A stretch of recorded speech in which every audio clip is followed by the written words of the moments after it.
ఓం సమర్థ సద్గురు సాయినాథ్ మహారాజ్కి జై. ఓం సాయిరామ్. మన బాబా కుటుంబ సభ్యులందరికీ నమస్తే అండి. మీ అందరిపైన షిరిడి సాయినాథుని ఆశీస్సులు ఉండాలని, మీరెప్పుడూ సంతోషంగా ఆనందంగా ఉండాలని మనస్ఫూర్తిగా బాబా గారిని కోరుకుంటున్నానండి. ఫ్రెండ్స్, మీకు ఎటువంటి కష్టాలు సమస్యలు ఉన్నా సరే ఒక్కసారి గురువు గారిని కాంటాక్ట్ అవ్వండి. శ్రీ షిరిడి సాయిబాబా ఆశీస్సులతోటి గురూజీ సిద్ధాంతి సుబ్రహ్మణ్యం రాజు గారు జ్యోతిషం చెప్తారండి. ఎన్నో సంవత్సరాల అనుభవం ఉన్న దైవిక శక్తి కలిగినటువంటి గురువుగారండి. మీ సమస్య ఏదైనా సరే అంజనం వేసి 24 గంటల్లో ఫోన్ ద్వారా పరిష్కారం చూపిస్తారు. ఫోన్ నెంబర్ వచ్చేసి 9908224144. మీ సమస్య ఏదైనా కావచ్చు. భార్యాభర్తల మధ్య సమస్యలు, ప్రేమ సమస్యలు, సంతాన సమస్యలు, విద్య, ఉద్యోగం, వ్యాపారం, ఇలా ఎటువంటి సమస్యలు ఉన్నా సరే ఆ సమస్యలకు తగిన పూజలు చేసి గురువుగారు పరిష్కారం చూపిస్తారండి. ఈ గురువుగారి దగ్గర చూపించుకున్న వారందరికీ కూడా వారి సమస్యలు తొలగిపోయి ఇప్పుడు ఎంతో సంతోషంగా ఉంటున్నారు. కాబట్టి మీరు కూడా సంతోషంగా ఆనందంగా ఉండాలి అనుకుంటే ఒక్కసారి గురువుగారిని కాంటాక్ట్ అవ్వండి. నమ్మితే గనక అంతా మంచి జరుగుతుందండి. ఇంక ఈరోజు వీడియోలోకి వెళ్ళిపోతామండి. మన బాబాగారి సందేశం. మన బాబాగారు ఏమంటున్నారంటే, తల్లి, అస్సలు సమయం లేదు. నీ తలరాతలో ఏముందో తెలుసుకోవాలి అంటే వెంటనే వీటిలో ఒక కలశాన్ని తాకమ్మా అని అయితే సాయి తండ్రి చెబుతున్నారండి. ఈరోజైతే మన బాబా గారు 2 కలశాలను ఉంచారండి, 2 నెంబర్లతోటి. ఈ రోజైతే ఈ రెండింటిని తాకిన వారి తలరాతలో ఏముందో బాబాగారు ఏం చెప్పబోతున్నారో బాబాగారి మాటల్లోనే తెలుసుకుందాము. బిడ్డ, నీకైతే నీ ముందుకి 2 కలశాలను తీసుకువచ్చాను. నీకు నచ్చిన ఒక నెంబరు ఉన్న, నీ లక్కీ నెంబరు ఉన్న ఒక కలశాన్నైతే తాకమ్మా. నీ జీవితం ఎలా ఉంటుంది? నీ జీవితంలో జరగబోయే అద్భుతాలు ఏమిటి? ఇక నీ జీవితంలో జరగబోయే నష్టాలు ఏమిటి? కష్టాలు ఏమిటి? నీ తలరాతలో ఏమి రాసి ఉంది? నీ భాగ్యంలో ఏమి ఉంది? నీకు పట్టబోయే అదృష్టం ఎలా ఉందో ఇప్పుడే చెబుతానమ్మా. అలాగే నువ్వు చేస్తున్న తప్పులేమిటో, ఒప్పులేమిటో, నీ జీవితంలో జరగబోయే అద్భుతాలేమిటో, నష్టాలేమిటి, లాభాలేమిటి, ఇలా ప్రతి ఒక్కటి కూడా నేను చెబుతాను. ఈ రెండిటిలో ఒక నెంబరు తాకు తల్లి. నువ్వు కొనసాగిస్తున్న బంధం అస్సలు మంచిది కాదమ్మా.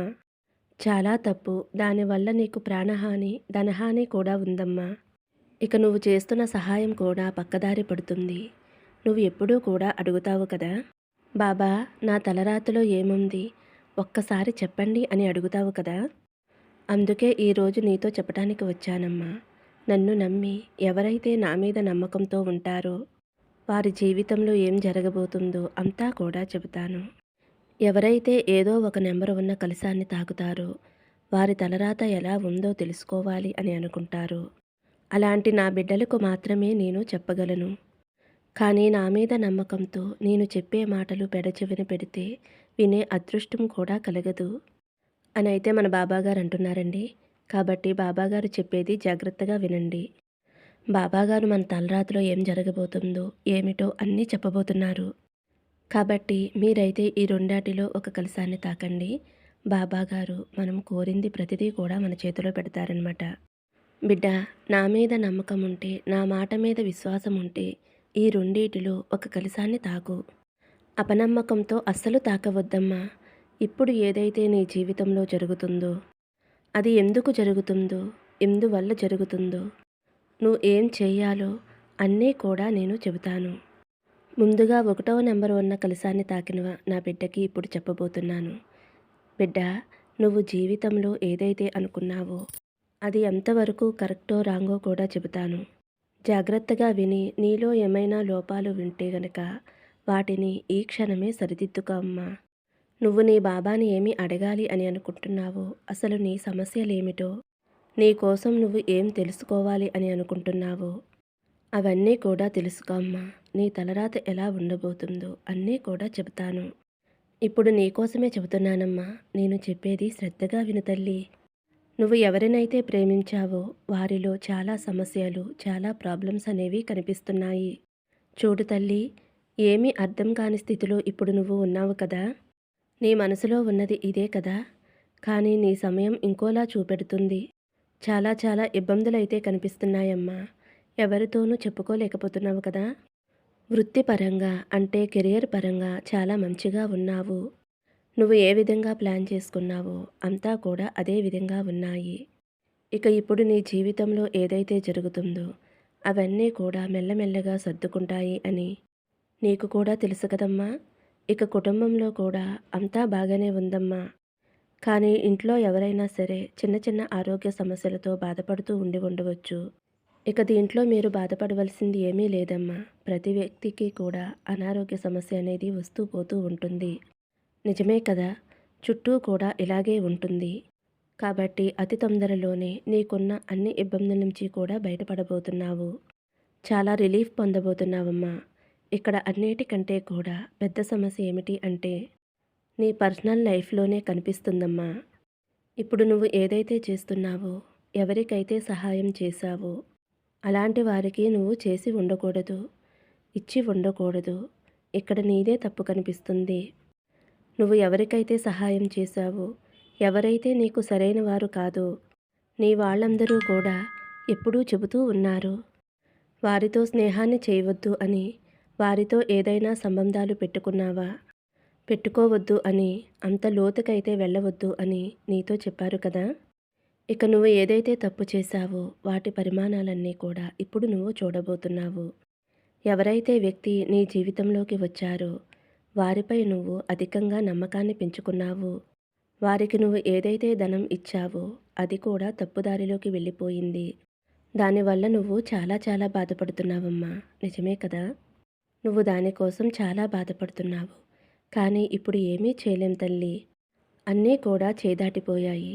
ఇక అన్నిటికంటే మంచి విషయం ఏమిటి అంటే ఇప్పటికైనా నువ్వు కళ్ళు తెరుచుకున్నావు. నువ్వు చేసేది తప్పు అని పశ్చాత్తాపడుతున్నావు. ఇక నీకు మంచి గుడ్ న్యూస్ అనేది నీకు రాబోతుందమ్మా.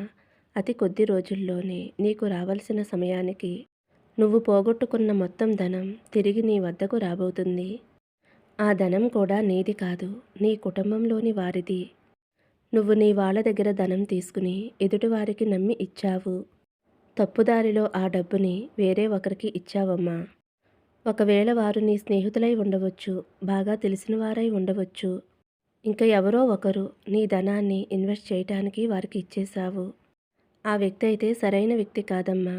నువ్వు ప్రేమతోనో, విశ్వాసంతోనో, ఫ్రెండ్షిప్తోనో ఈ పని అయితే చేసేసావు. దానివల్ల ఇప్పటికే నీ కుటుంబంలో టెన్షన్స్ అనేవి వచ్చేశాయి. ఇంట్లో వారందరూ కూడా టెన్షన్ పడుతున్నారు. నీకు కూడా టెన్షన్గా ఉంది కదూ! కానీ తప్పును మాత్రం నువ్వు అర్థం చేసుకున్నావు. ఇప్పుడు ఇక్కడ ఏదైతే జరుగుతుందో నీ స్వయంకృత అపరాధమే అని నువ్వు అనుకుంటున్నావు. ఎప్పుడైతే మనిషి తన తప్పు తాను తెలుసుకుంటారో వెంటనే ఈ బాబా క్షమించేస్తాడు అని నీకు తెలుసు కదమ్మా. చూడు తల్లి, ఇప్పుడైతే నువ్వు తప్పు దారిలో నీ ధనాన్ని పోగొట్టుకున్నావు. అదే ధనాన్ని నువ్వు తిరిగి పొందబోతున్నావమ్మా. రాబోయే కాలంలో నీ కుటుంబ సభ్యులందరూ కూడా నీ వల్ల ఎంతో సంతోషంగా ఉండబోతున్నారు. ఈ తప్పు జరిగింది, నా వల్ల కానే కాదు అనే గర్వంతో ఉండవద్దు. నీ తప్పును నువ్వు ఒప్పుకున్నట్లయితే నీ బాబా తండ్రి తప్పకుండా నిన్ను క్షమిస్తాడు. నీకు ఎలాంటి ఇబ్బందులు కలగకుండా చేస్తానమ్మా. తెలుసో తెలియకో నా బిడ్డలు తప్పు చేస్తే నేను క్షమిస్తాను. కానీ మళ్ళీ తెలిసి తెలిసి తప్పులు చేయవద్దు. నీ తప్పులు తెలుసుకుని దానికోసం నువ్వు పశ్చాత్తాపడితే నీ బాబా నిన్ను క్షమిస్తాడు కదా. క్షమించేశానులే. నీ తప్పును నువ్వు ఒప్పుకోపోతే నీ బాబా ఎలా క్షమిస్తాడు, ఎలా రక్షిస్తాడు చెప్పు తల్లి. నువ్వే ఆలోచించు తల్లి. ఇక నీ కెరీర్ విషయానికి వస్తే కొత్త ప్రారంభం అనేది నువ్వే ఆరంభించబోతున్నావు. అలాగే ఎవరూ ఆలోచించి కూడా ఉండరమ్మా. తెల్లవారేసరికి నీ జీవితమే మారిపోతుంది అన్నట్లుగా ఉంటుంది. ఇక నువ్వు చేస్తున్న పనుల్లో చాలా చాలా లాభాలు ఉంటాయి. అలాగే జీవితంలో ఎంతో ఉన్నత స్థాయికి వెళ్ళబోతున్నావు. ఎప్పుడైతే నువ్వు నీ తప్పు తెలుసుకుని నీ బాబా తండ్రి దగ్గరికి వచ్చి నన్ను క్షమించు బాబా అని నువ్వు అడిగితే వెంటనే నిన్ను క్షమించేస్తానమ్మా అనైతే మొదటి నెంబర్ ఉన్న కలశాన్ని తాకిన వారి గురించి అయితే మన బాబాగారు ఈ విధంగా చెప్పారండి. ఇప్పుడు రెండవ నెంబర్ ఉన్న కలశాన్ని తాకిన వారి గురించి మన బాబాగారు ఇలా అంటున్నారు. తల్లి, నీ అదృష్టం ఎలా ఉందో చెబుతాను, శ్రద్ధగా వినమ్మా. ఇక్కడ ఏదైతే జరుగుతుందో అదంతా కూడా నీ కర్మ. నీ కర్మ ఫలితమే తిరిగి వచ్చింది అని మర్చిపోవద్దమ్మా. నువ్వు ఏదైతే కర్మ చేశావో అదే నీకు తిరిగి వచ్చింది. అవును తల్లి, ఇక్కడ నువ్వు దీనికోసం బాధపడవలసిన అవసరం లేదు, కంగారు పడవలసిన అవసరం లేదు. కొన్ని రోజుల్లోనే అన్నీ సర్దుకుంటాయి. ఇక నువ్వు ఏదైతే అప్పులు చేశావో వాటి వల్ల ఇబ్బందులని అనుభవిస్తున్నావు కదమ్మా! ఇదంతా కూడా నీ కర్మఫలమే తల్లి. ఈ సమయంలో నీ కర్మ అనేది ఎప్పుడైతే తిరిగి వచ్చిందో, అలాగే నువ్వు తెలుసో తెలియక ఏదైతే తప్పులు చేశావో అవన్నీ కూడా నీ కర్మ రూపంలో నువ్వు అనుభవించేలా చేస్తుంది. అయితే తల్లి, ఇక్కడ నువ్వు చేయటానికి ఏమీ లేదమ్మా. నువ్వు అడగవలసిందల్లా నన్ను క్షమించమని అడగడమే. చూడు తల్లి, నువ్వు గతంలో ఏదైతే చేశావో దానినే ఇప్పుడు నువ్వు చూడగలుగుతున్నావు. నువ్వు ఎప్పుడూ నీ రిలేషన్ని అంటే నీ బంధాన్ని సీరియస్‌గా తీసుకోలేదు కదమ్మా! నువ్వు నమ్మిన మనిషిని మోసం చేశావు. సరిగ్గా అర్థం చేసుకోకుండా ఏడిపించావు. తనని వెళ్ళగొట్టావు. తన మనసుని గాయపరిచావు. నువ్వు ఏది చేస్తే అదే తిరిగి వస్తుంది అనే విషయాన్ని నువ్వు మర్చిపోయి, ఇప్పుడు నువ్వు ఇబ్బందుల్లో పడ్డావు. ఇది నిజమేనా? అలా పడి బాబా నన్ను కాపాడు అంటున్నావు. నీ తప్పు తెలుసుకుని, బాబా నన్ను క్షమించండి అని అడుగు తల్లి. ఇక మీదట ఏ తప్పు చెయ్యను బాబా.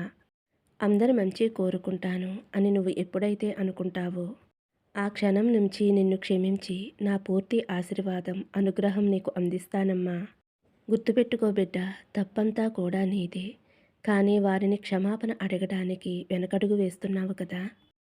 నమ్మిన భార్య బిడ్డల్ని ఎప్పుడూ కూడా మోసం చేయకూడదు.